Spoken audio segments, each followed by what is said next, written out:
waste my life away, drag back home and drown my troubles away. It's a damn shame what the world's gotten to for people like me, people like you. Wish I could just wake up.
For bullshit pain.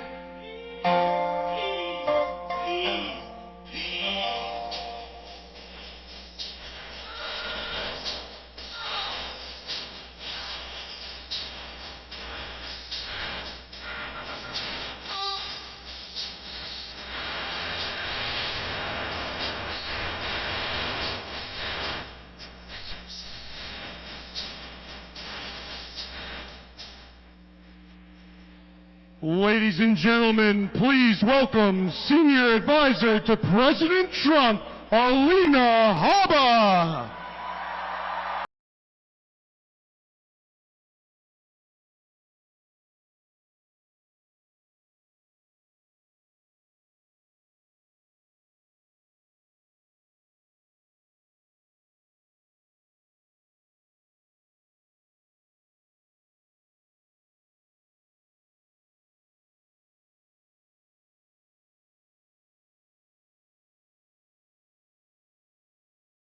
We've got one more day to save this country. I just arrived with the greatest president this country has ever seen. He is backstage right now, and he is ready to become the 47th president of the United States tomorrow.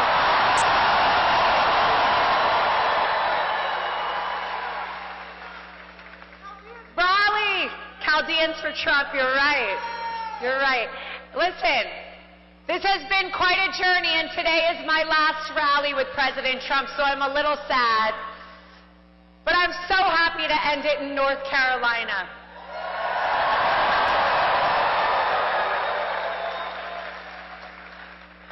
I know North Carolina is going to make the difference. I can feel it. But we have to get every one of our friends, our mothers, our brothers, our cousins, take your grandma, take her for a visit, and take her to the polls. We have to vote.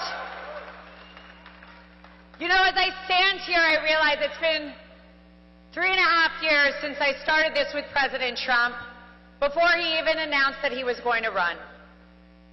And after experiencing the last 3.5 years as a mom, as a woman, and as a business owner, I can tell you with certainty, we are not better off than we were when he left office. But I can also tell you something else. Kamala broke it, but Donald Trump will fix it.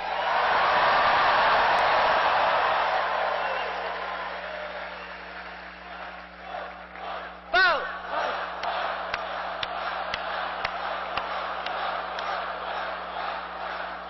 So I've done a few of these, and in my final speech, I just want to talk to you about the man that I do know. The man that's taken my children golfing, the man that is kind to every single person he meets.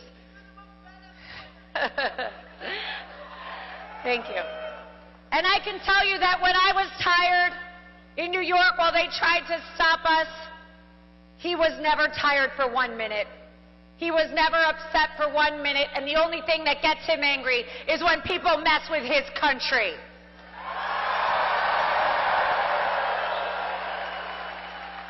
President Trump has led the most amazing life. He has built skyscrapers. He has changed the skyline of New York. He built the Trump Organization. He saved this country in 2016. And after tomorrow, he will resave and fix this country.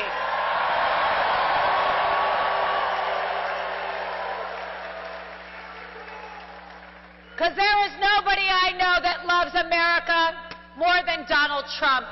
That man has sacrificed everything, and they have tried to take him down in every way possible. Through lawfare, through raids, through telling him his fans and his people and his American patriots are garbage. See, even my mic didn't like that. They tried to say that he surrounds himself with stupid women who aren't strong.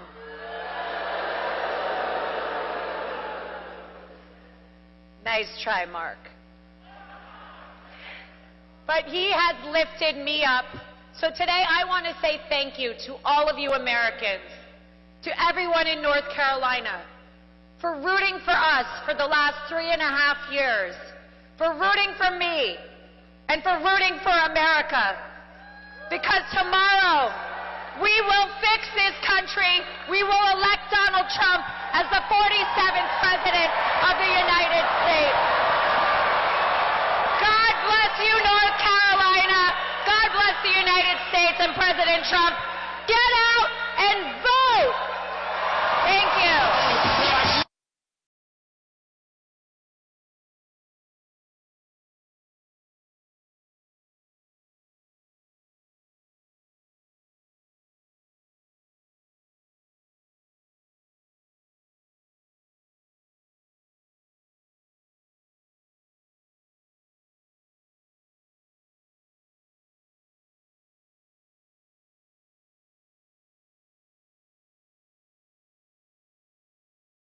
Ladies and gentlemen, please welcome Donald Trump Jr.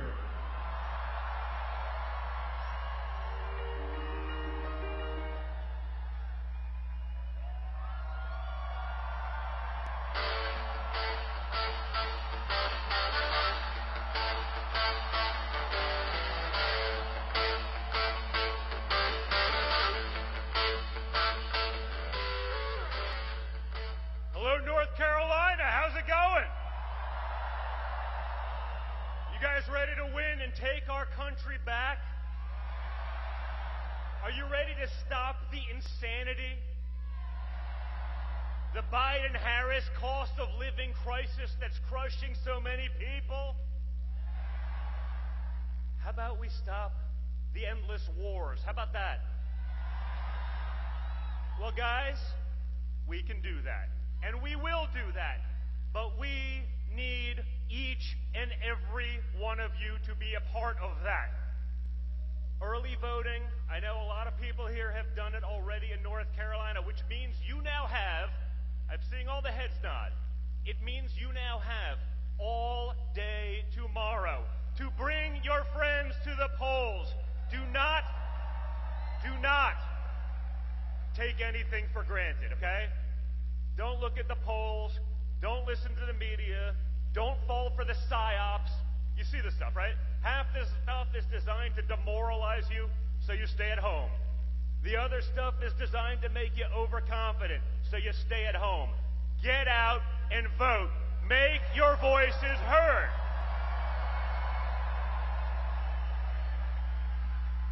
It's simple, guys. If you show up, if you bring your friends, we win. And more importantly, we can end it tomorrow. Because if we win decisively, we stop them from playing the games where they drag it out for, oh yeah. You know what they're going to try to do. We've seen this playbook before, but this time we're prepared. So if we win decisively tomorrow, you don't give them a week to find that magical truck filled with ballots, right? No one knows where they came from, but take back your country, America.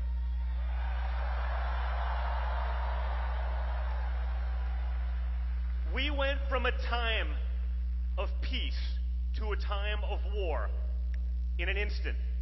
We went from a time of prosperity to a time of poverty faster than you could ever imagine. Kamala Harris is not going to change anything. We know that because she told us in her own words that she would not do anything differently.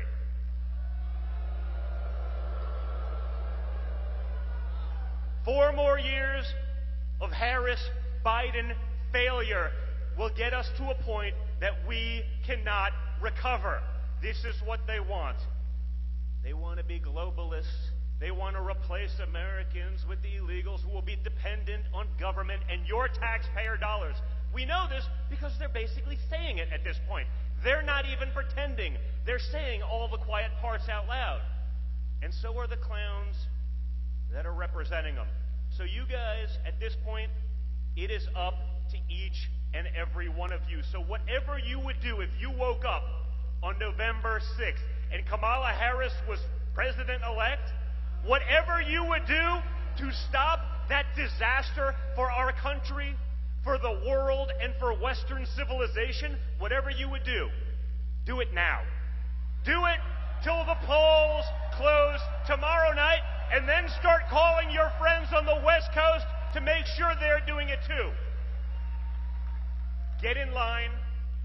Bring your friends. Stay in line. If you see nonsense, video it. Show it to everyone. Do not let them play their games. And if we do that, guys, we will make America stronger than it's ever been, because we've assembled a team like nothing before. It's not just my father against the swamp. You have J.D. Vance. You have RFK Jr. on health. You have Tulsi Gabbard. And you have Elon Musk all ready to fight for you. So get out there.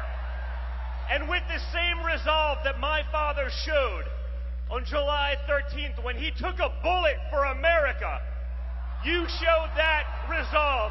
You showed that level of fight. And you fight, fight, fight. Thank you, North Carolina. Get out there and do it. It's all on you.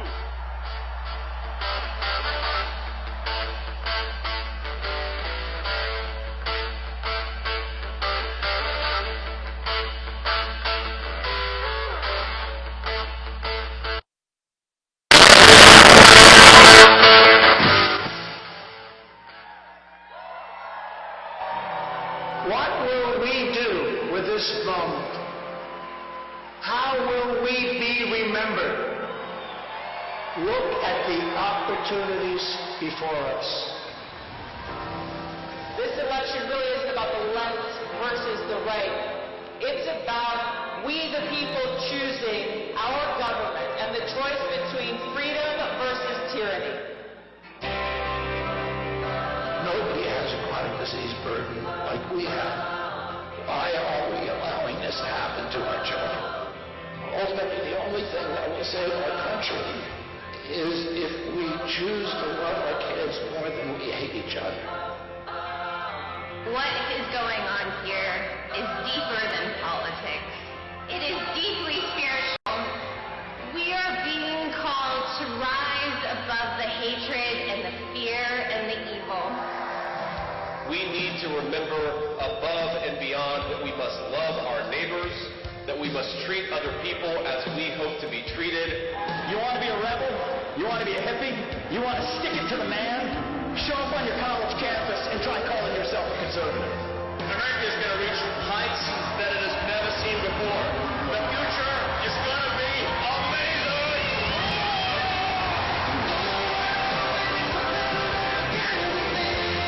Don't you want healthy children? Don't you want a president that's going to make America healthy?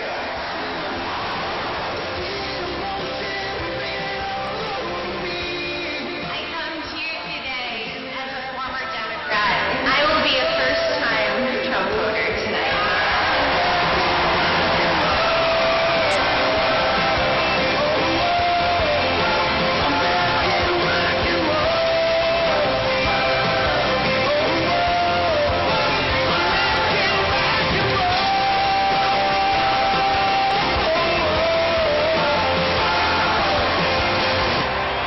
The people dreamed this country, and it's the people who are making America great again.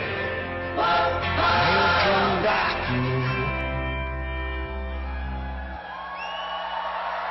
Ladies and gentlemen, please welcome the next president of the United States, President Donald J. Trump.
Hello, beautiful, beautiful North Carolina.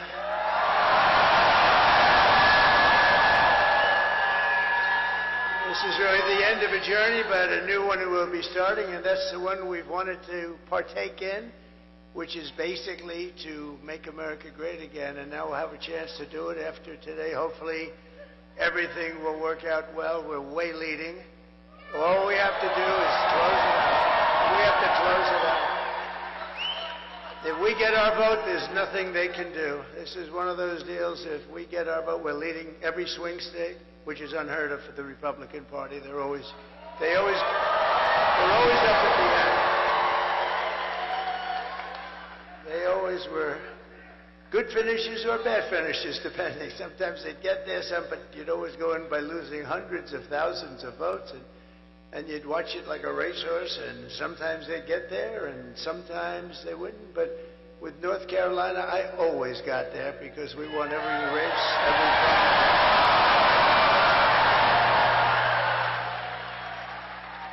So essentially, they have an expression, I hate the expression actually, but it's ours to lose. Does that make sense to you? It's ours to lose. If we get everybody out and vote, there's not a thing they can do. And if we don't, they have to get every person that ever signed anything in that horrendously dangerous party that's going to destroy our country. And it already is destroying our country. We just can't let that happen. We cannot let that happen. So here's my only purpose in even being here today. Get out and vote. You know that. I'm thrilled to be back in this beautiful state with thousands of proud, hardworking American patriots. That's what you are. You're patriots. You built this country. You built this country.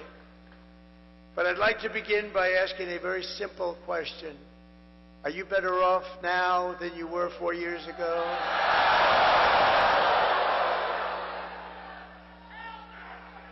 I've asked that question so many times. I've never had one hand go up for the other. With your vote tomorrow, I will end inflation. I will stop the invasion of criminals coming into our country.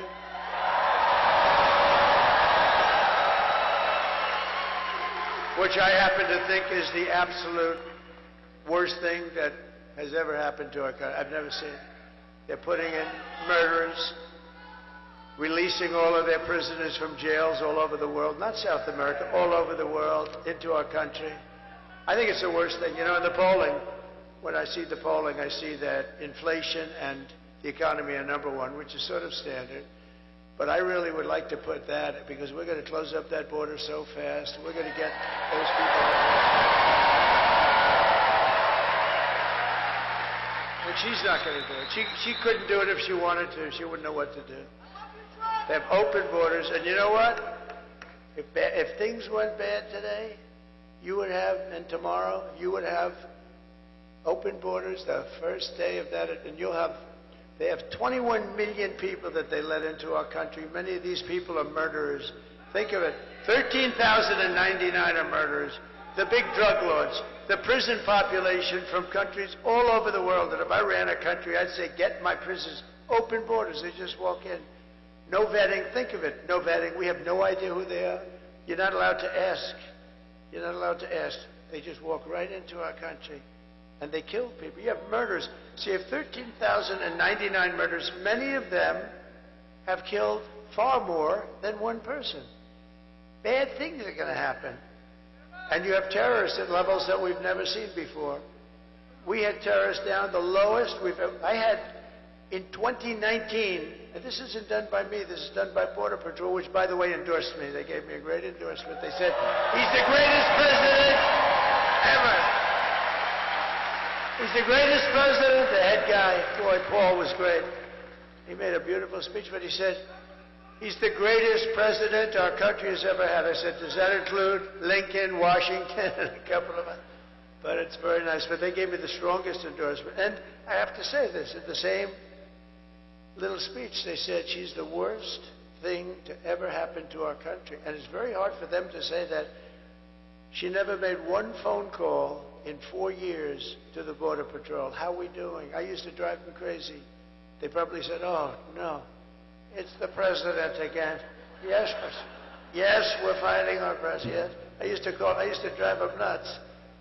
when I had nothing to do. I said, call the Border Patrol. And we got, just drop that chart, please. That chart, my all-time favorite chart.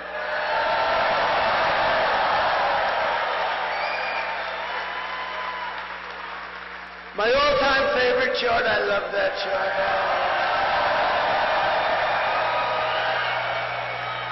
I sleep with that chart. I kiss it every night before I go. Because I wouldn't be here if it weren't for the chart. If you take a look at the arrow at the bottom, that was the day I left office. That was the lowest illegal immigration we ever had. And I kept it pretty good. And then you take a look, and we had Mexico pay for their soldiers. They didn't want to pay for their soldiers. I said, you have to give us soldiers while we build the wall. And they paid so much money to us, and they said, we're not going to do that. They actually laughed at me when I suggested it. And I said, here's what I'm going to do. I'm going to put a tariff of 100% on all your cars and everything that comes into the United States. They said, you know what they said? Sir, we would be greatly honored to let you have our soldiers free of charge. Thousands. How many would you need, sir? I said, as many as it takes. And they were great. They made a big contribution to our security, let me tell you. But they got to stop with, now we're talking Turkey. One of the first calls I'm going to make is to Mexico. You stop letting people come in through our border and come in through your southern border, and you stop it.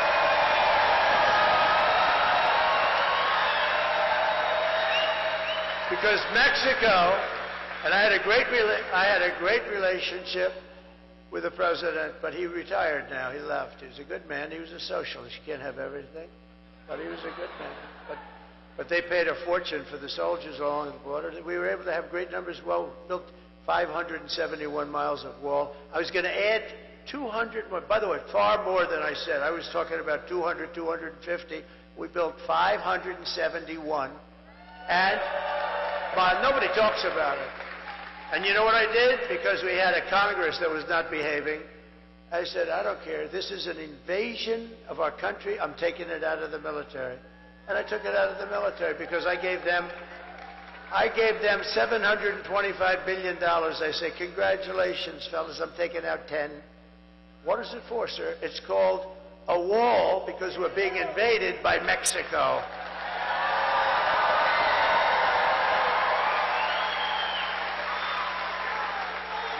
But now we have a new president in Mexico. It's supposed to be a very nice woman. They say I haven't met her.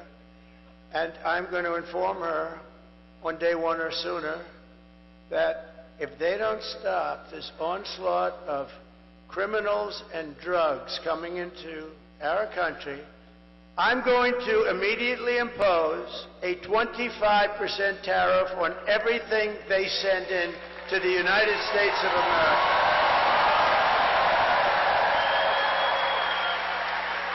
And the reason I delayed that is you're the first ones I've told it to. Congratulations, North Carolina.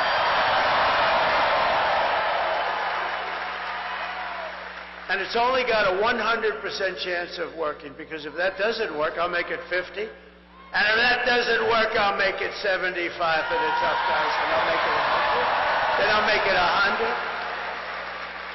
And at some point, they'll have so many soldiers on their southern border. You know, their southern border is where they come in. They come right through.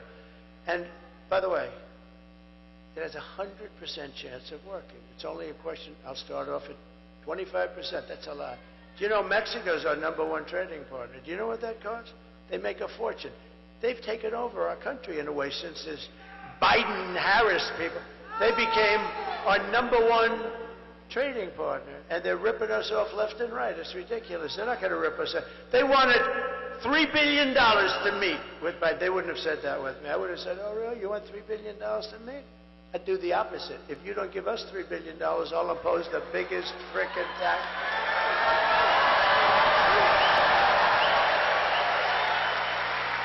You know, I've never told you any of this, and I wanted to wait till the day because I don't want to have her. She's a low IQ individual. I don't want to have her say, you know, I had an idea last night while I was sleeping, turning, tossing, sweating. Because I sleep, I turn and I toss and I sweat and I sleep like, no, I don't even sleep, you know. You know, I've gone through 62 days without a day off. Every single day. Every single day. And you know what? She takes a day off every other day. Last week, she makes a terrible little, she has these press conferences that last for about 2 minutes, and then she takes the day off. You know, when you're running for the president of the United States and you want to do it because you have to fix the country, that's the way I'm doing it. Otherwise, I wouldn't do it. I could be at the most gorgeous beaches in the world right now, but I'd much rather be with you people because you people I like you people better. I'd much rather be with you. No, I would. No, and we're doing something historic. You know what we're doing? This has never been done before. They'll never have rallies like this. You know, we went to Milwaukee the other night, and we're doing great in Wisconsin, by the way. We could have filled that arena. What do they have? 28,000 seats, including the floor, fully packed. We could have filled that arena 3 times, maybe 4 times. The people outside, thousands and thousands of people. It's never going to be that. In 4 years, you're going to have a candidate, Republican, Democrat candidate, and they're going to come to North Carolina, right? And they're going to say, how many are there? And the consultants back there that make a fortune because they think they bring these people. You know, they don't bring, nobody brings anything. We bring them. We together bring them. But you know what they're going to say? And the same people that we represent, very smart people, very good people. You have to, can't give them too much leash. We can't give them too much. But they're going to have 250 people come. And that's standard.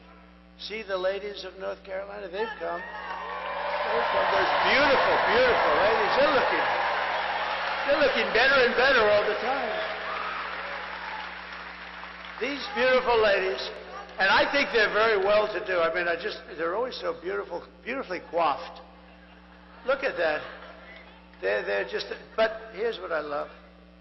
They're great Americans. They love our country. They love North Carolina. They come from isn't it nice where you can sort of be closer? They'll travel to California. If I went to Hawaii, they'd be in Hawaii.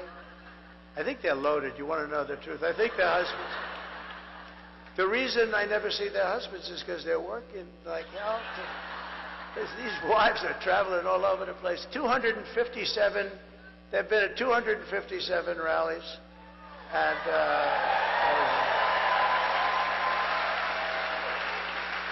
their husbands are going to be so happy when this ends. But I don't want, and you know exactly what I'm saying. I didn't want to say this about what I'm going to do at the border. I stopped at the biggest auto plant in the world from being built on the border. China, and I have a lot of respect for China. Look, they're smart as hell. They get angry when I say it, the fake news. So, they're smart as hell. They're like playing chess and grandmasters against playing an average checker player and maybe a less than average checker player. The deals, when I came into office, I've never seen such bad deals with Japan, with China, with the worst trade deals. I actually said, there's only 2 reasons we could have deals so bad. The people making the deals were corrupt, which I actually believe, or they were very stupid. And I think you had a combination of both. And we fixed a lot of those deals. We would have had them all fixed up, but then we had to fix COVID. But we had the greatest, think of it, we had the greatest economy in the history of our country. The greatest. We had the greatest border. That's done by Border Patrol. That's not a Trump special. That's done by Border Patrol. That lovely, gorgeous, I look at it, I get tears in my eyes. And you know, the day of that horrible situation in Butler, it was just about there. It's weird that you have it almost, because it's usually all over the place. You have no idea where it's coming up. When I say lift up the sign, I usually have to look all over there. I have one over there. But that graph is so meaningful because but even if the numbers were bad, I would still kiss it just equally. But those are the best numbers in the history of the border.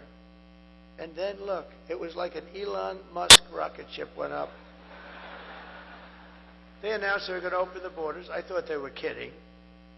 I built 200 miles of rail And this is what Border Patrol wanted. I wanted to have concrete plank like in a parking lot, straight up and down the air, but you wouldn't get vision, and concrete is not as strong in terms of steel. They have very strong specifications. They wanted to have steel, hardened steel, very hard to cut. Then they wanted to have very powerful, high-number concrete, so very hard concrete. And then they wanted to have rebar at the highest level of steel strength in the middle, because it's very hard to cut. It's like, it can be done if you're really good, but it's very hard. And then they wanted to have a anti-climb panel on top. I hate it. I hate the anti-climb. I said, I don't like it. It's so beautiful without that damn panel. I said, don't make me do that, sir. It's an anti-climb panel, and it's called that for a reason.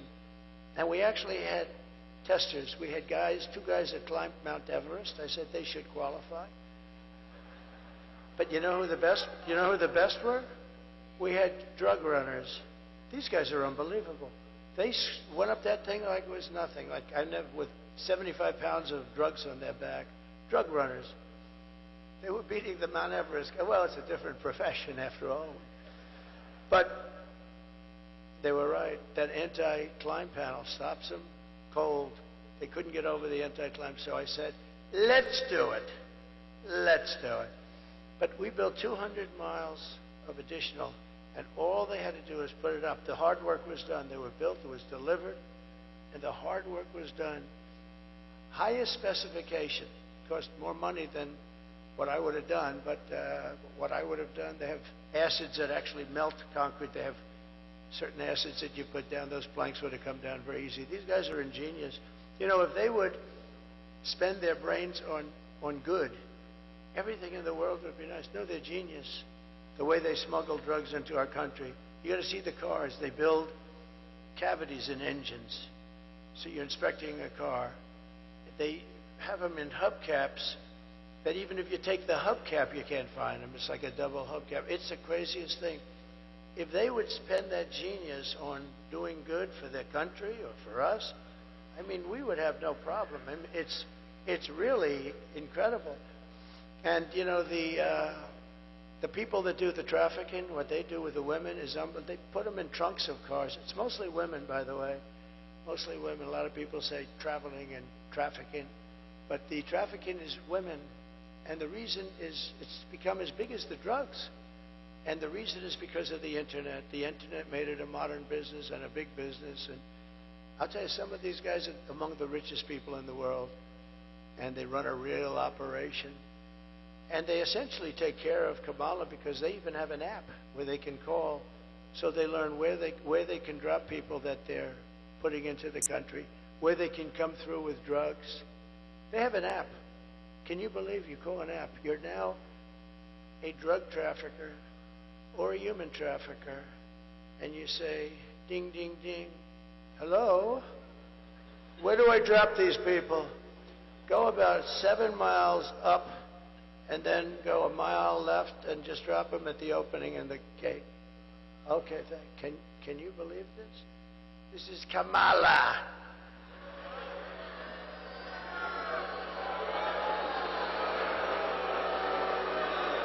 So all that stuff ends very quickly. We'll get that thing built.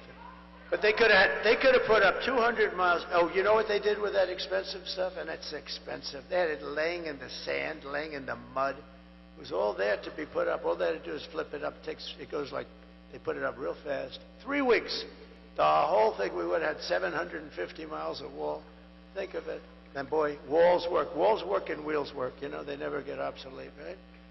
The computers, in about 2 minutes, they're obsolete. And, but we have the best computer guy there is, right? We have Elon. And he loves it. And you know where Elon is right now? Elon is right now. He's in Pennsylvania campaigning because he thinks it's the single most important thing he's ever worked on. Elon Musk, and we want to thank him. He's an amazing guy. When I saw that rocket came down, when I saw that sucker come down, 22 stories, by the way. You know, people think it's like 5 feet high. It's 22 stories. That sucker's coming down, and it's those engines were blowing. He says it's all computers. You know, it's true. That thing. I said, oh man, it's going to crash. No, dude, it's It's going right into the gantry, right? It's going to crash. And then the engines, the fire starts blowing, the bottom left, the whole bottom left is blowing, and it just pushed it up. And then it came down, and those two big arms, you saw the arms? They grabbed that thing like you grab your beautiful baby. See, I've gotten much better. Years ago, I would have said something else, but I've learned. You have to learn. I would have been a little bit more risque. Like you grab your child, and I put it in place, and I called Elon. I said, "Was that you?" "Yes." And he said, "That's genius." He said, "Yeah, it was a lot of brain power went into that." I said, "Why do you do that?" He said, "Well, we don't want to drop a ship in the ocean every time it goes, and you have to start all of those things cost billions of dollars." He said, "This way we save them." I said, "Can Russia do that?" "No." "Will they be able to?" "No, not for a long time." "What about China?" "No." You know, we opened up Space Command. We did the whole thing. If we didn't do that, we'd be way, way behind. Space Force. You know, Space Force. We got one of the many. We did so many things with the tax cuts, the regulation cuts, the right to try for those people that are terminally ill. You get the right to try our medicines here instead of going to Asia and Europe. Or if you have no money going home, which is about 99% have no money and they go home. But the few people that have the kind of money you need for that, they'd go to Europe, they'd go to Asia. And we have the best labs in the world. And nobody ever talks about it. They tried to get it for 50 years. I got it done, passed through Congress. You think anything's easy to get passed through those guys? It's not easy. But we did so many things, and we've saved thousands and thousands of lives. It's worked out unbelievably. And you know, nobody wanted it. The scientists didn't want it because they're terminally ill. They don't want to start from a terminally ill person. Looks bad on the records. They didn't want record sheets. The insurance companies hated it. It was very, very... I got everybody into a room. Our country hated it because our country will get sued. When somebody's terminally ill, they die and they sue the country. I said, you can't do that. Got everybody in the room, and I signed an agreement. Everybody agreed that we're going to work beautifully with people that are terminally ill, but they're not going to be allowed to sue anybody. If they die, they die, and if they live, it's going to be the greatest story. We have saved thousands of people. And nobody ever talks about it. You know, nobody ever talks about thousands and thousands.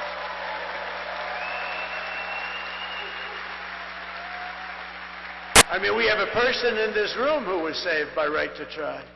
We're a space-age drug. They're doing things, but it takes a long time to get them approved, or they cut it in half. I cut that time in half. But the FDA takes 12 years sometimes to get something. And by the time it's approved, a lot of people are gone.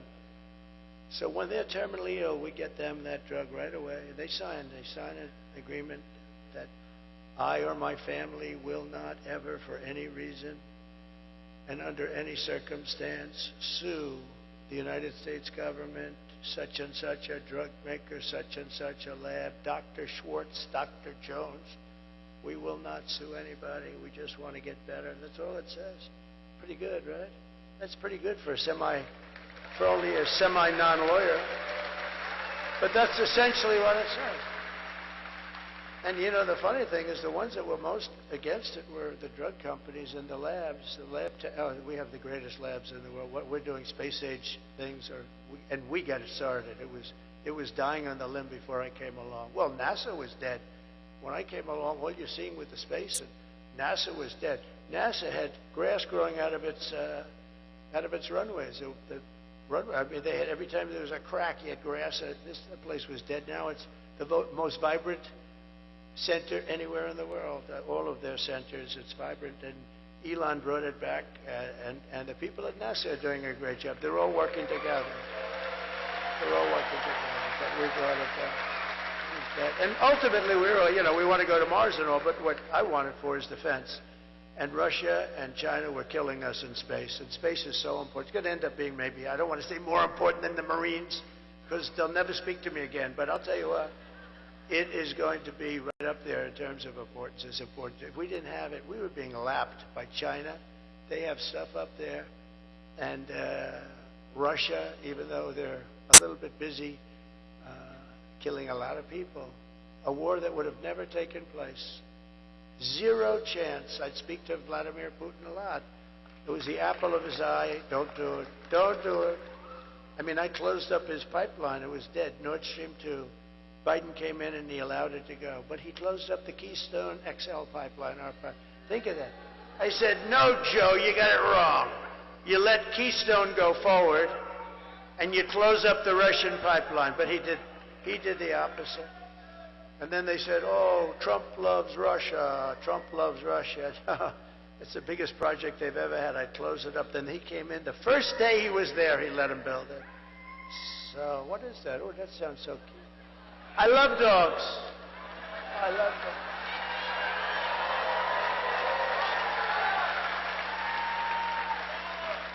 We love dogs. You know, Lara Trump, by the way, you happen to know she's married to my son, and she's the vice chairman along with Michael. They're doing an incredible job. But she would come into the office, and she loves dogs and pets, and she would get me to do things for doggies that you wouldn't believe. Dad, we have to make the cages larger. We have to provide air conditioning. Can you believe it? I didn't know too much about it, but you understand what I'm saying? In these kennels where they're obviously not treated too good. I said, so do we have to give them a steam bath? Or do I?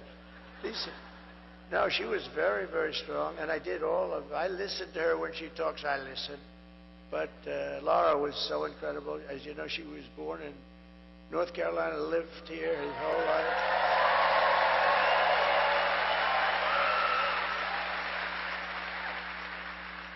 And even Ted Budd, who's doing an incredible job. And I said, Ted, run for the Senate. And he said, I'll do it, but I'm only going to do it if Laura's not going to run. Is that right? He said, I'm only doing it if Laura. And she said, you know, I've devoted so much time, and I'm raising these beautiful children. And I have a great husband, and, you know, and Ted is great. She said that. She said, you have a great guy, and Ted, very nice. But he did say that, and you know, a lot of people would say they'll bowl through. Nobody would have had a chance. She's very, they love her. They love her in the party. They love her in the, even the Democrats love her. Can you believe it? Stand up, Ted. Stand up.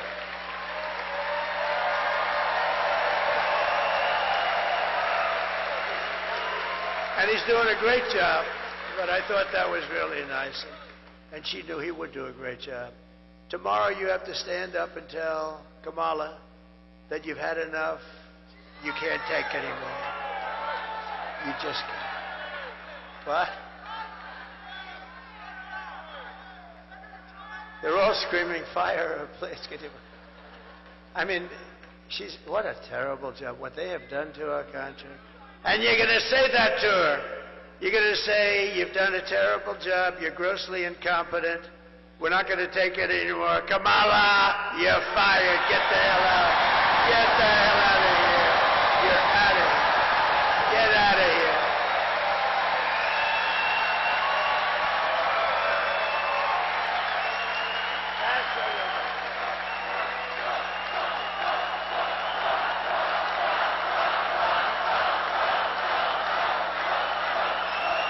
Thank you very much.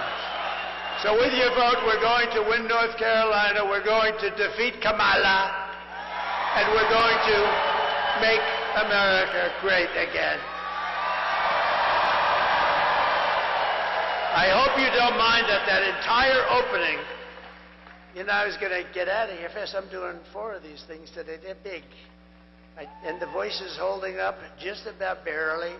But I had to express it. You have been a very special group to me because I've won I've never lost a primary. I've never lost. In North Carolina, I've won everything. I won those elections. I've made all these friends.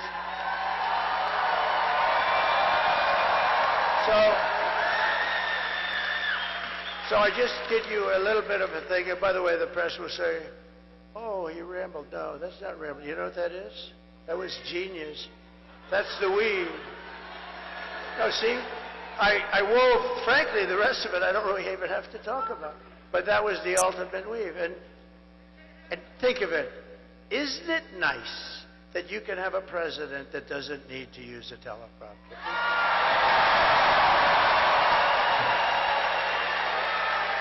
Isn't it nice? And I got to go a little quicker now because you know what? I took Marco's place and I took Sarah Huckabee Sanders' place. I said, do you mind if I go now? Because you know what? We got to keep a schedule. And I'm going to ask them to come up right now. Just come up. Because I took their place.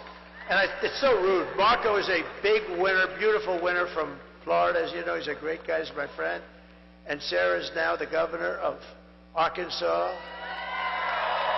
And we love those people in Arkansas. So while I'm talking, I'm going to ask them to come. See, we're trying to conserve a little time.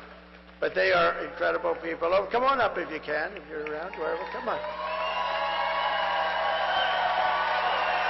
Okay. That's called efficiency. I figure Sarah would be finished now and Marco would just about be getting started.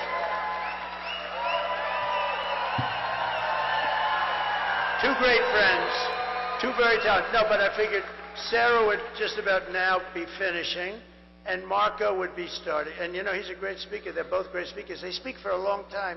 And I'd be sitting in the back. I'd say, get them off the stage now. So they were so nice. And I'm going to just ask them to each say a little bit. And we're then going to make our next stop. Come on. Thank you, sir. Good morning.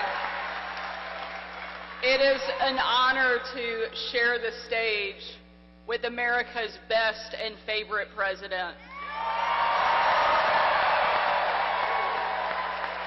And soon to be our next president again. We know we've never had a president who fights more, who fights harder, and loves this country the way that Donald J. Trump does, and that's why we need him back in the White House.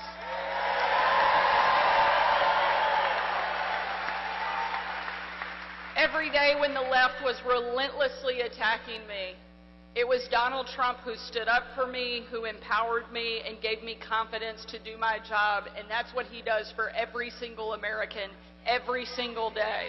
He will not let us down. Make sure you get out and vote, North Carolina. We need you because America needs Donald Trump, and we're going to make it happen. Thank you so much for all you're doing.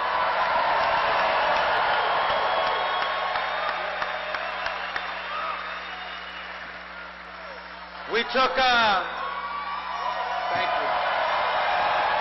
Thank you. Thank you. Wow.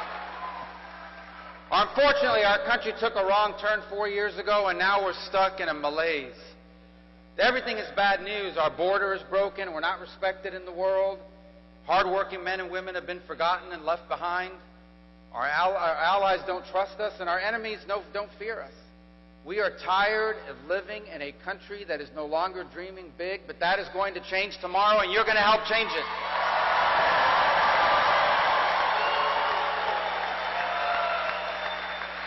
Tomorrow, North Carolina and the country are going to make our 45th president our 47th president.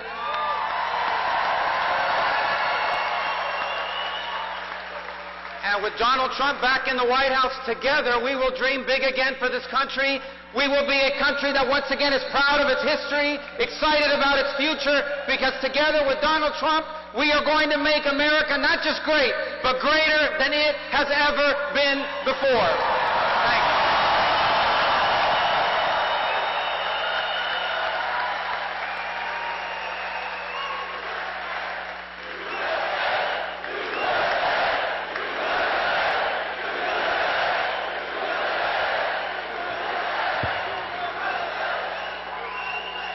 Okay, so they both did better. If they stood up here and spoke each for half an hour, what they just did was better and appreciated and brings us a little bit into schedule.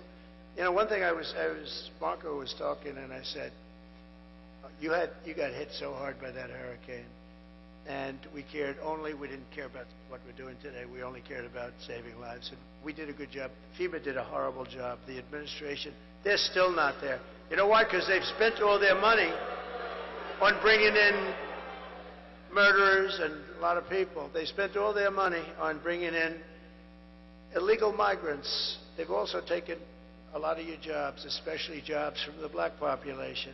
But think of this. When I started having to think about North Carolina a little bit in terms of a thing called the election, I said to our people back there who've been fantastic, Chris, Susie, everybody, I said, you know, we got a problem because North Carolina is reliable for me. I mean, I've never lost there.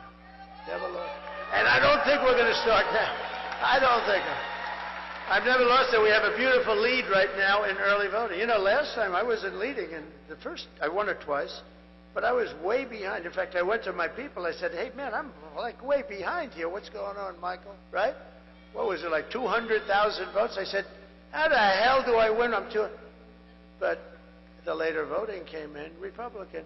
Boom, and we blew him away, right? He was right. He said, just relax. Just relax. I'm screaming, what the hell happened in North Carolina? But that's the way it works. I mean, the Republicans are used to voting late. They do it. They feel better about it. They want to be there on Tuesday.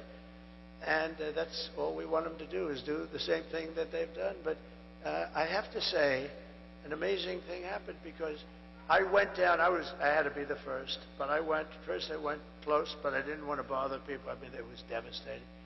And then shortly thereafter, I went to the sites, and it was horrible. The houses were ripped. People are still missing. Many people died. A lot of people don't know. You've had terrible FEMA response, like non-existent. Franklin Graham was great, and so many other people were great. And I made a big contribution toward the effort, but I said rather than me do it, I was ready to do it, but I said I'll give it to Franklin and others that are doing so well. It's amazing, some of the people that work there. So we gave them a lot of money, and they're doing a job. But no response. But you know what? I said to Michael and I said to other people, these people have been wiped out. Their houses are gone. You got to see. I mean, trees are ripped, giant trees, 10 foot in diameter. They're ripped out like they were toothpicks. I've never seen anything like it. And just clean. Not only are the houses gone, but the concrete foundations were taken out. You'd see them laying 20 miles down the road. It was the most devastating that you can imagine. I said, we'll be lucky. And this was a very Trump area. We know what that means. It's Trump. Trumpy. They call it a Trumpy area. And with a lot of love and great people. No crime, no nothing. Just great people. But it was devastated, you know, essentially destroyed. You'll probably have it built back in about 15 minutes, right? Because that's the way you are, workers. But I said, you know, if we get 50% of the vote, I don't know who, they're not going to show up. So I figured anywhere, not having done this business that long, actually, I figured very accurately, anywhere from 25 to 50% of the people may come and vote. And here's what happened. The lines were through the roof. I don't know where the hell you all came from.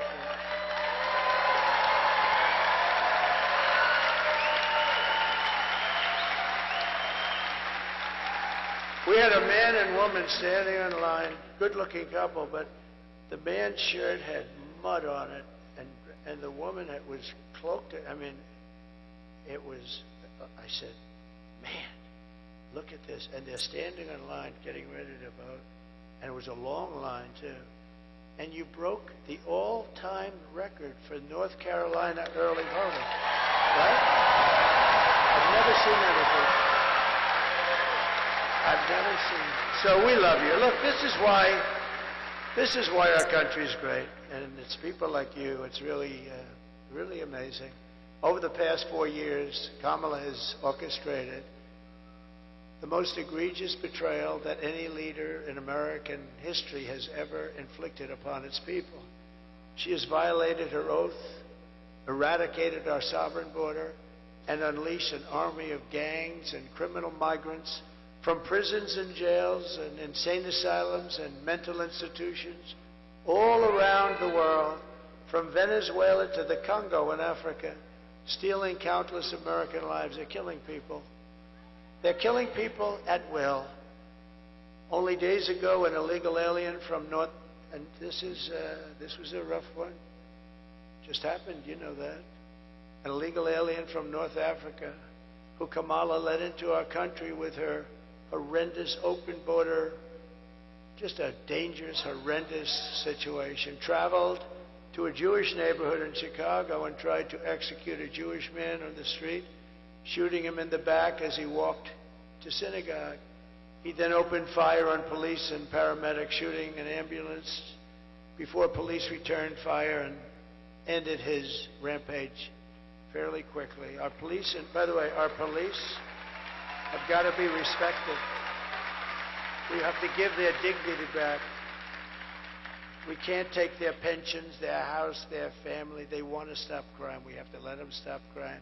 We have to give them their dignity and their honor back. In July, an illegal alien who Kamala released into our country again with her open border, just walk right through, sir. Did he do anything wrong? And they can look, you know, the guys from ICE, they're great, and border, they can look at somebody and say, they can say where he's from, what he did, how many people did he kill, and they don't like what they're doing. They have a much easier job doing what they're doing right now, but they want to stop people and they want to get them out, or they want to put them in jail. Some are so bad you can't actually let out. If you did, it would actually be dangerous just to bring them back to their countries. Their countries weren't accepting them back until I came. You know, with Barack Hussein Obama, I call him the Great Divider. He's the Great Divider. And he hit, and Michelle hit me. I was so nice to her. Out of respect, I was so nice. She hit me the other day. I was going to say to my people, am I allowed to hit her now? They said, take it easy, sir. Sir, take it. My geniuses, I'm telling you, they said, just take it easy. Well, what do you mean? She said bad about me. I can't hit back. Sir, you're winning. Just relax. Is that good advice? Is that good or bad advice? I think it's neutral. You know what the response is there? It's like, nah.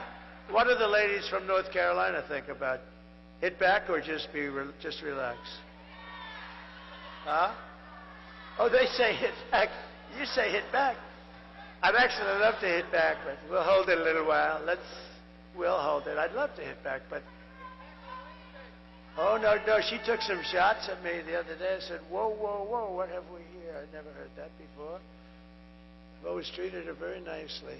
But he's the Great Divider. Barack Hussein Obama, he's a great divider. But he never did, you know, he came out same way for Hillary. How did that work out? Oh. And here's news, it's breaking today.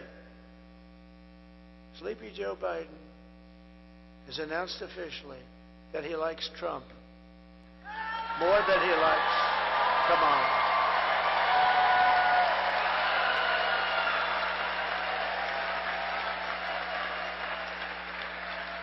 And he actually hates my guts, but he likes Trump more than he likes Kamala. Oh, he hates her. They walked into the office. He just got 14 million votes. He voted for me. That's one of the ladies from North Carolina. He voted for me. She said he voted for me. He probably did, you know.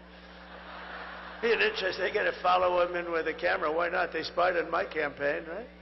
So why the hell couldn't you do that? But Sleepy Joe said, I don't want to leave.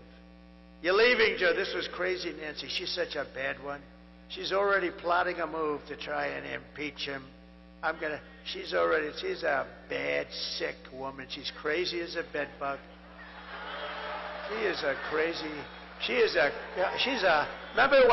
Remember she ripped up the paper behind me? You know, she could have gone to jail for that. You're not allowed to do that. I think Nancy Pelosi is a disgrace. They impeached me on no evidence. I did nothing wrong. Fortunately, the Republicans stood up for me 100%. But Nancy Pelosi is a disgrace. The hatred she brings, she's got real hatred. And yet she can sell a stock like Visa last week, right? And the following day, they announced a major investigation into Visa, but she got out. And the fake news back there does nothing about it. They should be ashamed of it.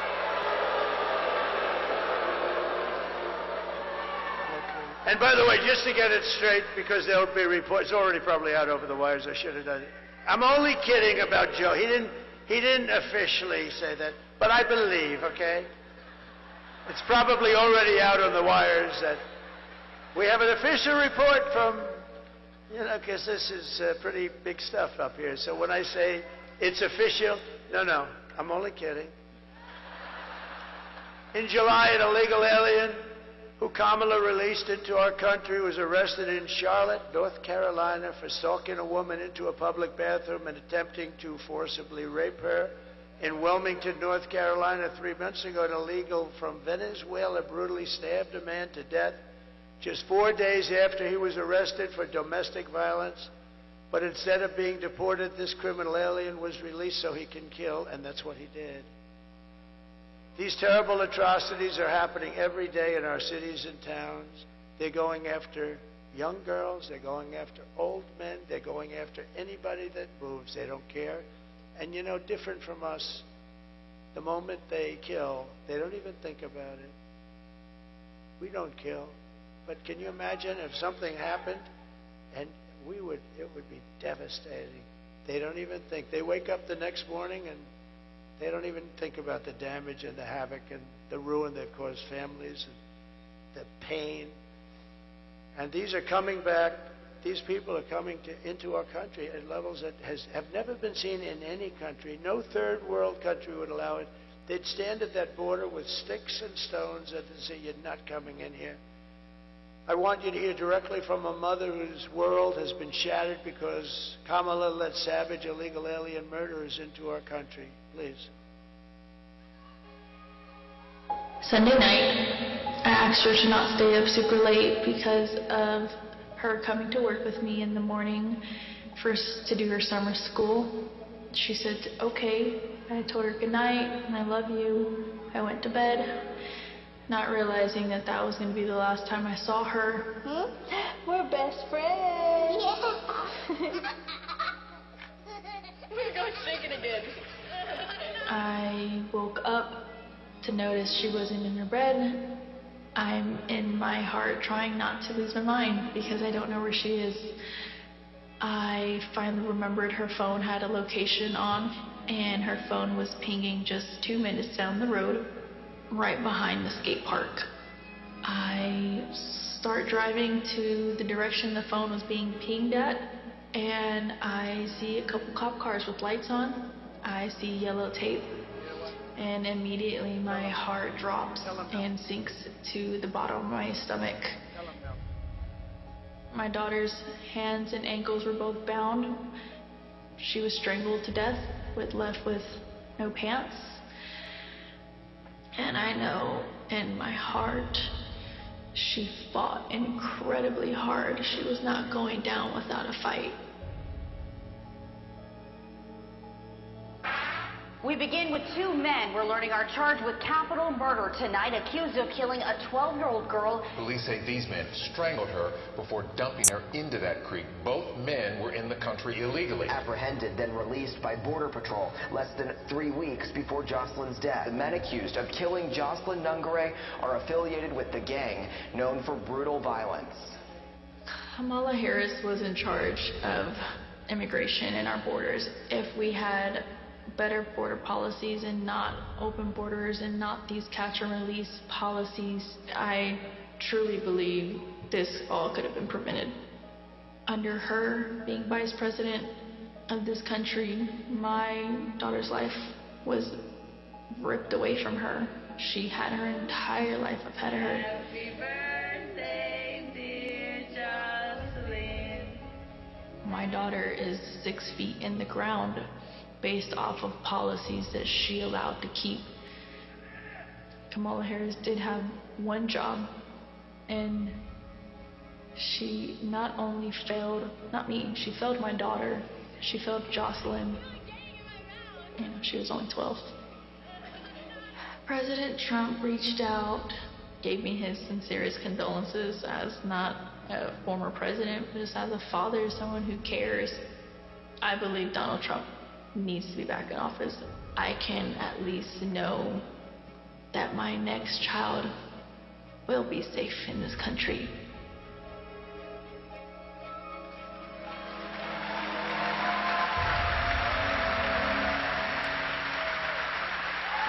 Very sad. That was a few days ago that we had the news announcement, and it was the day when the Border Patrol endorsed me so strongly, and I was so honored by it. And we talked about Jocelyn. She was there and talked about Jocelyn. I mean, just so unnecessary. Would have never happened. They wouldn't have been able to get into the country. Would have never happened. So many things wouldn't have happened. Inflation wouldn't have happened. Russia, Ukraine wouldn't have happened. Israel wouldn't have happened. The October 7th Israel attack would have never happened. Those people would all be alive. Most of them are gone, I believe. I think that's part of the reason they're not wanting to negotiate so much. They said, oh, I can't believe it. They're probably, most of those hostages, sadly, I think they're possibly gone. Most of them are gone. And it would have never happened. That attack would have never happened. All those people would be alive. And the Afghanistan, the greatest embarrassment in the history of our country, I believe. They took the soldiers out first. You have to take the soldiers out last. It's very simple. Milley should have been fired. All those generals. Kelly should have been. Kelly was such a disaster. They, you know, some people are good. Some people are not good. Some people are stupid. But who would think that you take the soldiers out first? Mattis made big mistakes. But remember this about our military. We defeated ISIS. And I got you into no wars because we had great people. I had mostly great people.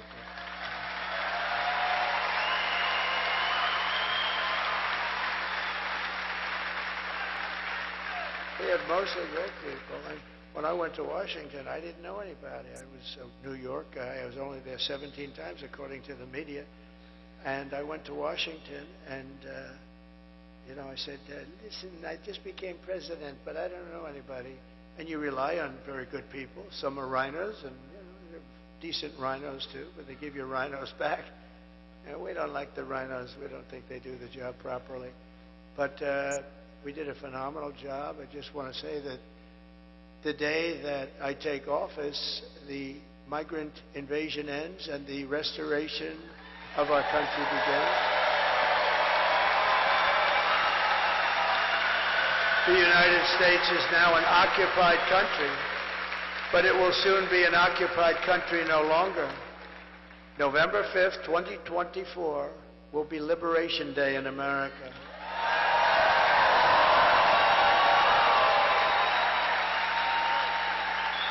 And on day one, I will launch the largest deportation of criminal program in American history.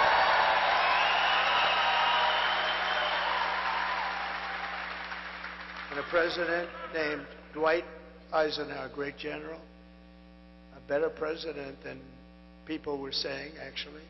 But he believed in strong borders. He hated to see people come through our border, and he has the record right now, but I suspect that record, unfortunately, it's not something I want to do. But we have no choice. We can't allow murderers and drug dealers and all these people. They're all pouring into our country, and we can't allow it. We won't have a country left. I will rescue every city and town that has been invaded and conquered. They've been conquered. Our towns have been, you take a look at Aurora, take a look at Springfield. We have a town of 50,000 people, and they drop 30,000 illegal migrants. They used a little technicality so we don't call them, but that, to me, that's illegal. In any event, there's no way a town can subsist. You have hospitals where people who go for a checkup can't get checkups anymore. The whole place is being flooded.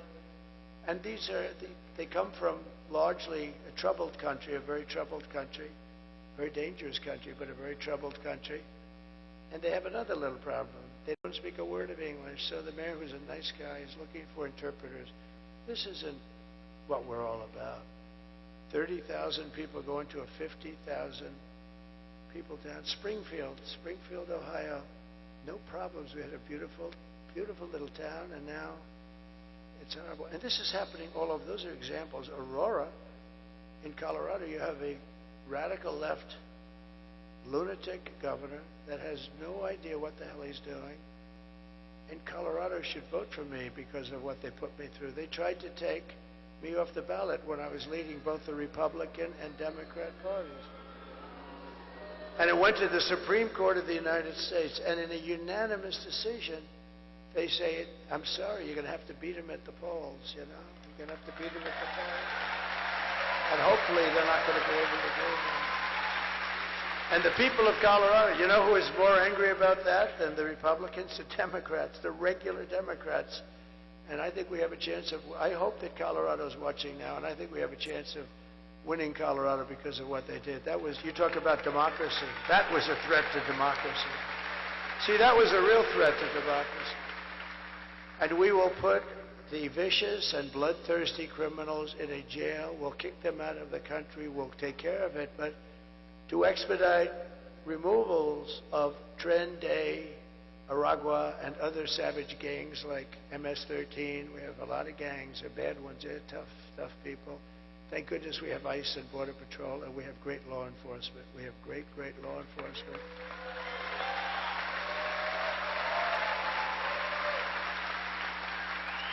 I will invoke the Alien Enemies Act of 1798 to target and dismantle every migrant criminal network operating on American soil. And if they come back into our country, it's an automatic 10 years in jail with no possibility of parole. And I'm hereby calling for the death penalty for any migrant that kills an American citizen or a law enforcement officer.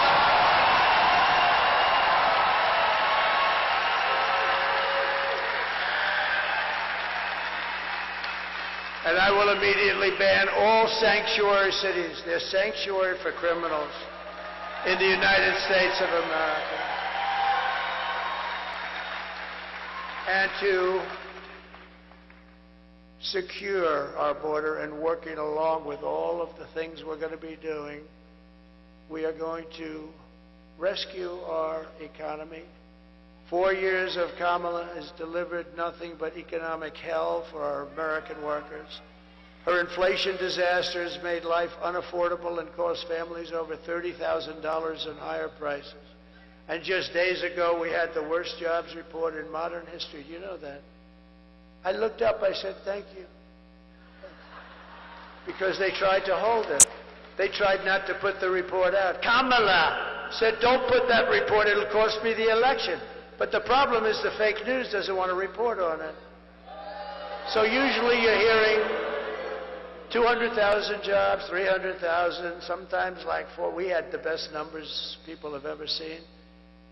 But usually you're looking at a lot of, hundreds of thousands of jobs. Routinely it's expanding, and 12,000 jobs were created. That's a depression. 12,000 jobs were created. But that's the good news.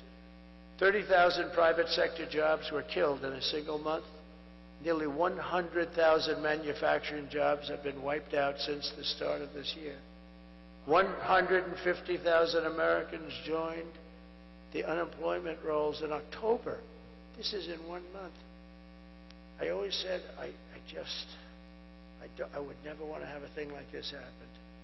And I've been saying it's going to happen because of what they're doing, because they know nothing about economics or business, or honestly, they're stupid people. We have stupid people leading our nation.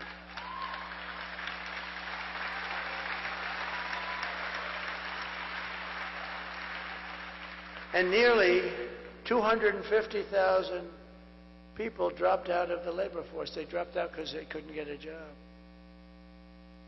And can you imagine that? Can you imagine? These are the numbers, and they don't want to talk about it, but that's okay.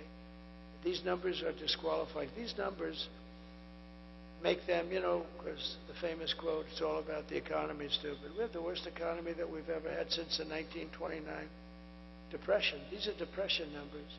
And it's going to get worse. But see, they'll blame it on me. She just said, they'll blame it on me. But you see, that's what I didn't want. I didn't want to be sworn in and then have these numbers come then. I said, I hope it comes before I go into office. Otherwise, I'll get blamed. I didn't want to be a certain president. Thank you. I didn't want to be a certain president that had to preside over. He got into office, and it all crashed down. People jumping off buildings. It all came. This is This is the beginning. Just remember this. This is an important date last week, the end of last week, remember? That was a very important time. Just think, a few months ago, they fraudulently claimed 818,000 jobs were created. 818,000, and it was a fraud. When in fact, there were no jobs that were created. It was all a lie, and they thought they'd be able to get away with it through the election, but there was a whistleblower, and the whistleblower couldn't stand what they were doing and blew the whistle on them, and they got caught.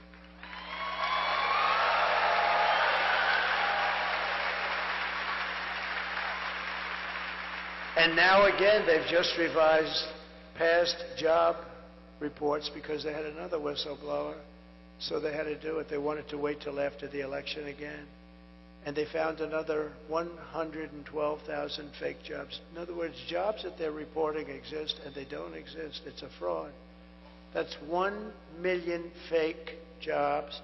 Now, when you look at the numbers and you see those jobs, it didn't make it look great, not like our years. But you know what it made it look like? Pretty normal, pretty good. There was no story. Meanwhile, think of this. Meanwhile, 100% of net jobs created in the last year have gone to migrants. Can you imagine? Not to our population, migrants. But these are depression-type numbers, and that's where we're heading if she's elected. Under my leadership, we're quickly going to turn this economic nightmare into an economic miracle. You'll see. And we're going to make America wealthy again.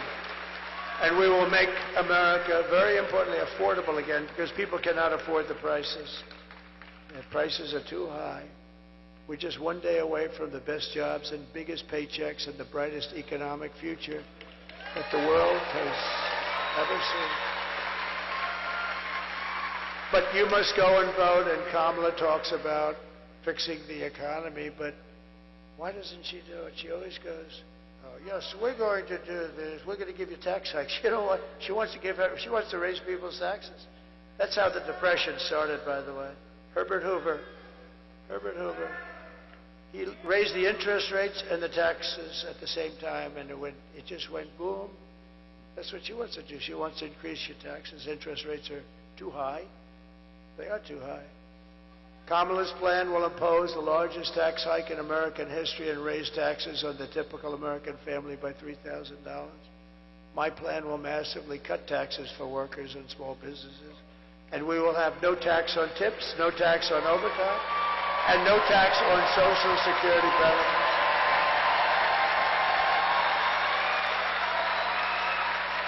To rapidly reduce inflation, I will end Kamala's war on American energy, and we will drill, baby, drill. We're going to drill. Right? And I will cut your energy prices. You have very high energy prices, I have to say. You have high energy prices, and you don't have FEMA. Those people, they better get that FEMA here fast. But we're going to, on January 20th, you'll see a whole different, just tell everybody to sit back, relax.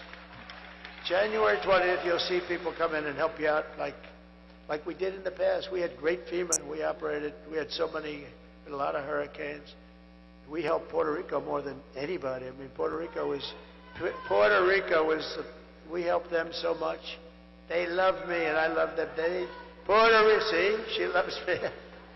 She loves me, and I love her too, actually. No, we had great FEMA. We helped Puerto Rico and other places, but at levels nobody ever saw before. We got in there. We sent hospital ships. We sent everything. They got hit hard. Puerto Rico got really hit hard, a lot. They still do. And I'll cut your energy prices in one half. We have more liquid gold than any country. Russia, Saudi Arabia, right there. It's under your feet. We're going to cut your energy prices by 50%. And when that happens, everything else is going to come down. That's what brought it up.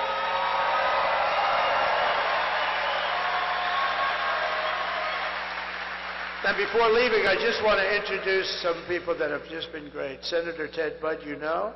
He's great. Congressman Dan Bishop, who's running for Attorney General. And he was a great congressman, and he'll be a great Attorney General. Candidates for Congress, Brad Knott and Alan Swain. They're terrific, please. Good luck. I heard you're doing great. Our great RNC chairman. Now, if we don't win, I'm not going to be saying that. I'm going to take it back, okay? But I think we've got it under control, wouldn't you say? The great Michael Whatley of North Carolina. Now we're going to win. And Michael had one message for you. Oh, we don't need your money. We don't need anything. Got plenty of money. We got plenty of everything. All we need is a very simple vote. Just go out and vote. And get your friends to vote, too. Bring them along, you know? And a man who I'm so proud of because he stepped into very big shoes, Michael's shoes, GOP Chair Jason Simmons. We're looking good? Thank you. These guys don't let us down. I mean, I took the man from North Carolina, I moved him to the top. That's a nice statement. When all those other things were falling off a cliff, right? Ballots have been found. But this guy had 603 lawyers, and we had him stymied. You don't think they would have done that here, too? But we have a good legal team now. We're watching them, and they're watching. They don't know what I think they're. I think they're very upset at what we've done. But Michael has really established some power to all we want. And we don't want any. We just want a fair election. That's all we want, you know. A friend of mine and former acting Attorney General Matt Whitaker. Thank you very much.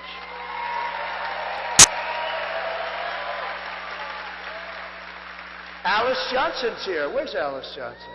Oh, look at my beautiful. Somebody came in to see me. They said there's a woman that's been in jail for 22 years. This is approximately, but like around that number. A beautiful woman, a great woman. Everyone in prison loves her. She's like the person that everybody, she's a high quality. And how much longer does she have to stay? Another 28 years. She's been there for 22 years. The model prisoner, and people called me about her, I've been hearing about her. And what happened was amazing. I checked it out. I said, wow, that's a hell of a big sentence for doing what people do now and they don't even get fined, right? So she's in there for 22 years. So I got her out of prison. I said, I'm doing it.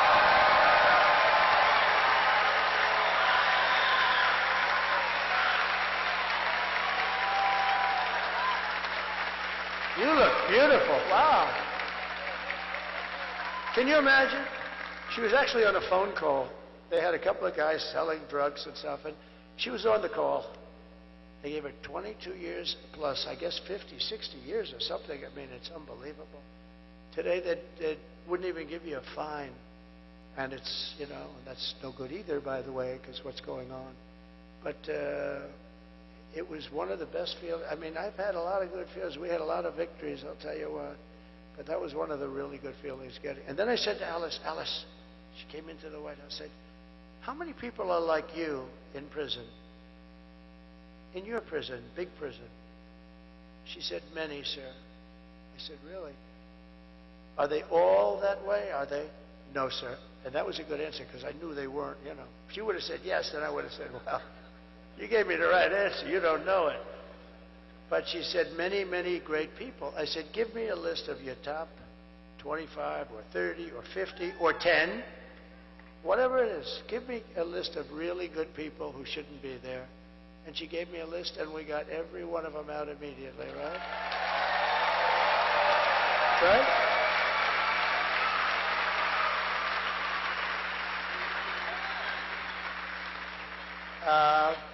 Just a great woman. Thank you very much, John. I didn't know you were going to be here. That's very nice. She still likes me. Well, she's got to like me. What the hell? I mean, could you imagine if she were like some of these guys? Sometimes they'll endorse somebody and they won't be that. Can you imagine when, this would be a story. Got her out of 28 years and then she comes out against me. I'd say, But stuff like that happens in politics, I got to tell you. But not with that one, it doesn't. We love you. Thank you very much. Thank you. So I didn't even put it here, but you know, we have so much stuff, and I don't want to bore you. But I was asked by a group of people, mostly African-American people, came to my office. They said, we've been trying for 30 years to get criminal justice reform. Obama couldn't do it. Nobody could do it. Nobody could do it. And they came to my office and they said, we have a problem. We're 5 votes short, and we need 5 conservative senators that are hard line. And actually, we had conservative senators that loved it, Ted, right? We had some conservative senators that were actually supporting it. But I called up some of the senators, and one of them in particular was great. He said, you got it. He was leading it. He said, sir, you got it. I said, I got what? I haven't even asked you a question yet. You're calling about criminal justice reform. And I'm the one that's leading against it, right? But you got it. Because if it wasn't for you, I wouldn't even be a senator. And if you feel that way, I'm giving it to you. That's the way it was. I got 5 guys in 10 minutes.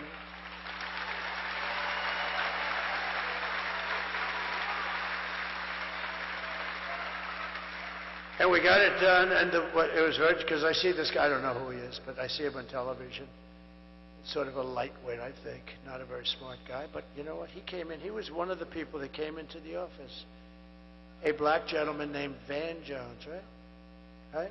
So he came in, and I was impressed with him. You know, good-looking guy. He was crying uncontrollably that it was going to fail again.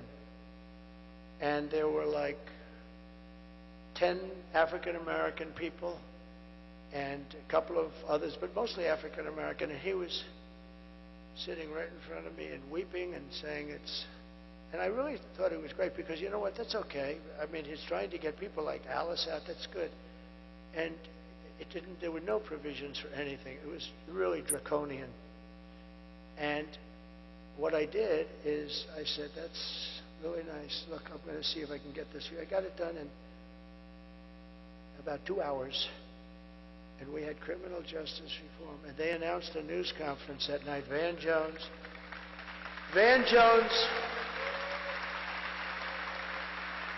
who I don't know.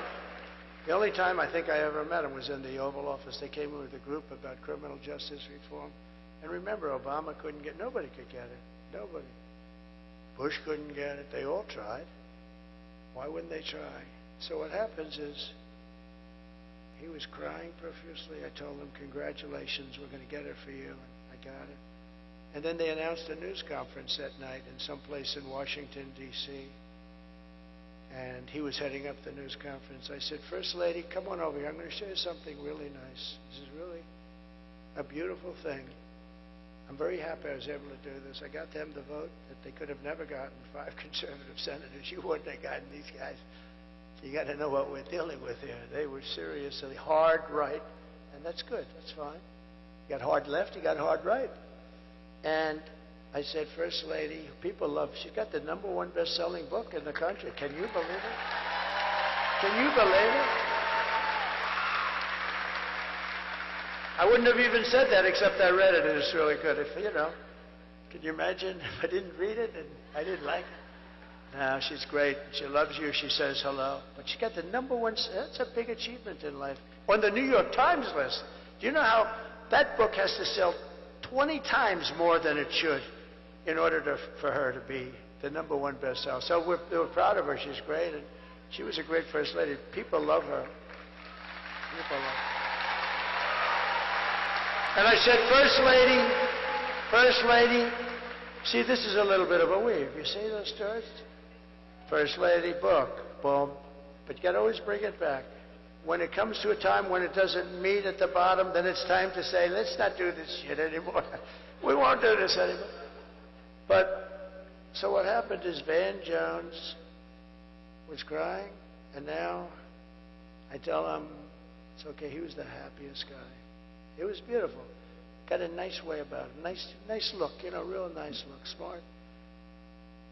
And I heard they were going to have a big news conference to announce it later on that evening. And they had it. And I said, First Lady, come on. This is one I want you to watch. Because I wouldn't say she's in love with politics. You know? I wouldn't say it's her first thing on the book. She's not in love with politics. She said, it's a very unfair situation. But I said, welcome to politics, right? But she's been so popular. She's raised so much money for people with Be Best. So I said, listen, you got to watch this. So we sat down and we were watching the news conference open. And Van Jones was introducing everybody that I never heard of any of them. I want to thank this one. I want to thank that one. I want to thank Al Sharpton. The guy had nothing to do with it. He had nothing. It was just a con job. I've known Al for a long time. It's just a con job. So I want to thank Al Sharpton. He wants to thank all these people. I'd never met any of them. Some were names. He was thanking Democrat senators that opposed it. He was thanking everybody. And before it started, I said, honey, look, we're human. I said, baby, when you hear the nice things he says about me, it's unbelievable. It's going to be unbelievable. So come here, because this is really bringing the country together. So she said, oh, that's nice. So we sat and watched. And after announcing the first 10 or 12 names, she looks at me. Do you think he's going to say anything about you? Yeah, I think so. Maybe he's saving it for the end. You saved the best for last.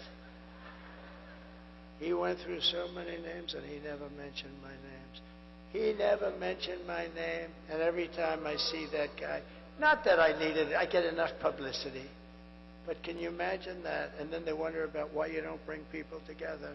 Van Jones went through so many names that night. They were up on the stage with him. And it was only done because of a guy named Donald J. Trump. And I just thought, you know, I haven't related that story. But little things. Now I'm relieved I don't have to carry around that stuff. But all I know is that our beautiful Alice Johnson is out of prison. And she should have never been there for that kind of a thing, or certainly not for very long. We love you, Alice. It's great that you're there. We'll always be your friend. And just quickly, I want to also thank Steve Witkoff. He's here. He's a friend of mine. He's been traveling with me. He's one of the most successful developers. And he gave a lot of money to Franklin Graham also. I want to tell you that. So Steve Witkoff, wherever Steve is.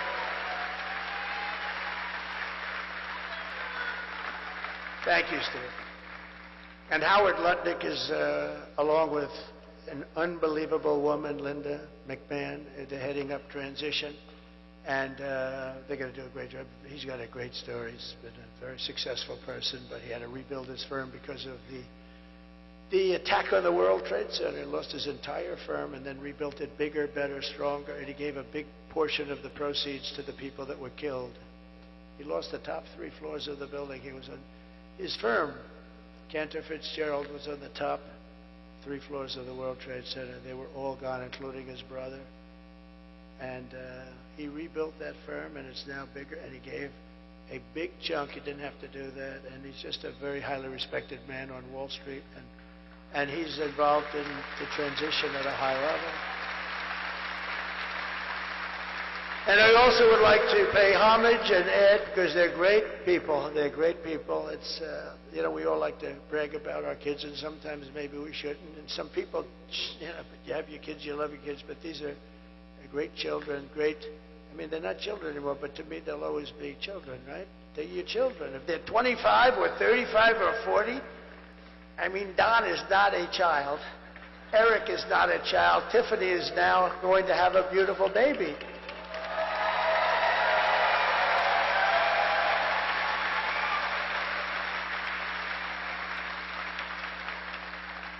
And I want to, Ivanka called me a little while ago. She sends her love to everybody. She's terrific. And I have a guy who's at home with the First Lady, and he's very smart. He got into a great college, and he's now in college. He's 18 years old, and he's doing great. And he gives me good advice. Dad, just take it easy now. You just take it easy, Dad, all right? You don't have to go too much here. He's very wise. And also Michael Boulos, who's fantastic. His family is fantastic, and that's it. So in conclusion, with your vote tomorrow, we're going to fire Kamala, we're going to save America, and we're going to cut your taxes, end inflation, slash your prices, raise your wages, and bring thousands of factories back to America and back to North Carolina. We will build American, we will buy American, we will hire American, and I will end the war in Ukraine. Should have never started. If I were president, would have never started. And in the Middle East, would have never started. Israel, all those people would be alive. And I will prevent, I promise, World War III. We're very close to World War III, in case you haven't noticed, that we have people that don't have, we have people representing us who don't have a clue. We will crush violent crime and give our police the support, protection, resources, and respect that they so dearly deserve. We will strengthen and modernize our military. We will build a missile defense shield over our country made in the USA. We will rebuild our cities, including our capital in Washington, D.C., making them safe, clean, and beautiful again. We will teach our children to love our country, to honor our history, and to always respect our great American flag. We will get critical race theory and transgender insanity the hell out of our schools. And we will keep men out of women's sports. I will defend religious liberty, I will restore free speech, and I will defend the right to keep and bear arms. After years of building up foreign nations, defending foreign borders, and protecting foreign lands, we are finally going to build up our nation, defend our borders, and protect our lands and citizens. And we will stop illegal immigration once and for all. And we want people to come into our country, but they have to come in legally, all right? We do want people. We will not be invaded. We will not be occupied. We will not be overrun. We will not be conquered. They are conquering. They are conquering large sections of our country. We're being conquered. Can you believe that? The only difference is they're not wearing military uniforms. We will be a free and proud nation once again. Everyone will prosper, every family will thrive, and every day will be filled with opportunity and hope and the American dream itself. But for that to happen, we must defeat Kamala and stop her radical left agenda with a landslide that is too big to rig.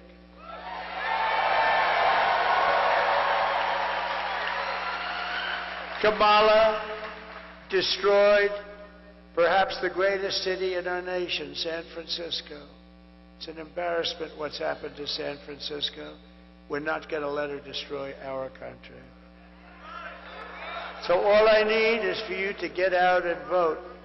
For the past 9 years, we have been fighting against the most sinister and corrupt forces on earth. We have together, all of us together. With your vote in this election, you can show them once and for all that this nation does not belong to them. This nation belongs to you. It belongs to you. Because it was the hard-working patriots like you who built this country, and tomorrow it is the hard-working patriots like you who are going to save our country.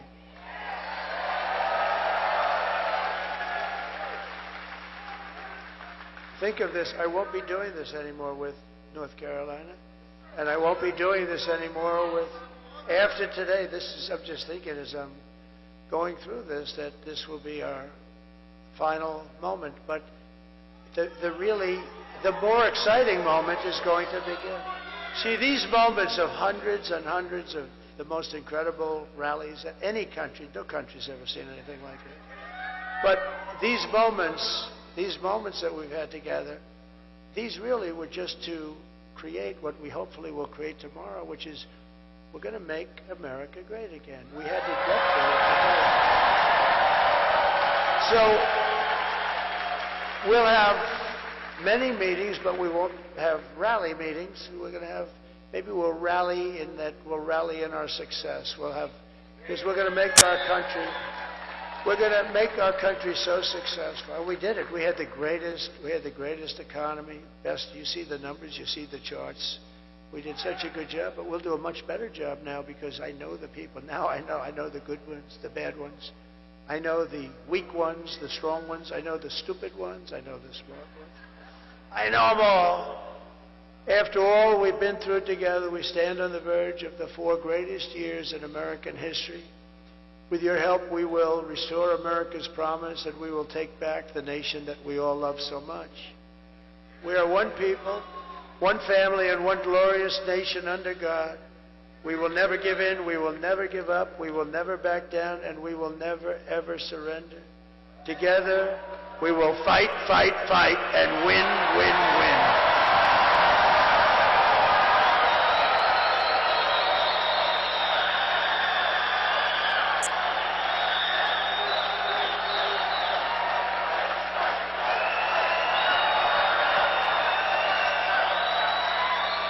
November 5th will be the most important day in the history of our country. We're going to save our country. We're going to turn our country around, and we're going to do it quickly. And together we will make America powerful again. We will make America wealthy again. We will make America healthy again. We will make America strong again. We will make America proud again. We will make America safe again. And we will make America great again. Thank you, North Carolina. Go out and vote.